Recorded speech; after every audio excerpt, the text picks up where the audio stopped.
Thanks for watching this video with me. Today I'll be showing you how to do gesture drawing and use a charcoal pencil. I speed up the video so you don't have to watch the entire hour. For the outline and gesture, I'm using a regular Staedtler HB pencil. Here I'm finding the action line and the measurements of the body. Don't worry if it's not accurate. You can keep doing rough lines until you find the right proportions or measurements of the body.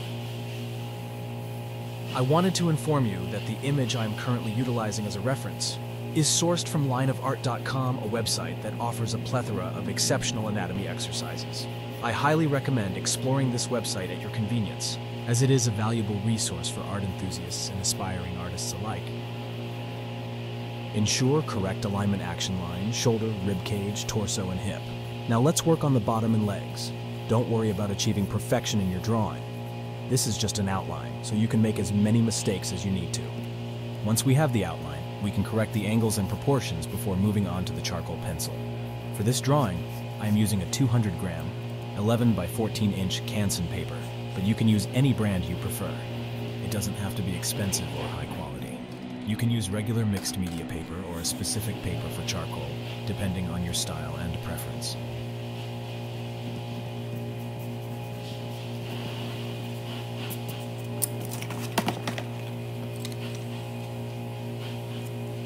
For the outlines, I'm using the affordable 4B General's charcoal pencil, which can be easily found in any art store.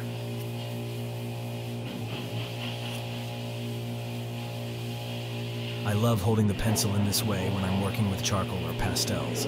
It provides an easier grip compared to the regular grip. However, I use the regular grip when doing inking or cross-hatching.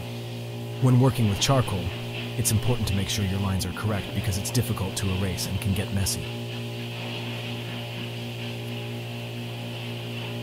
Anyway, please enjoy the video and do practice more. I'm also practicing here, so let's keep practicing. Thank you for watching. Please share and like the video, and don't forget to subscribe. I will be making more videos with additional information and lessons about art.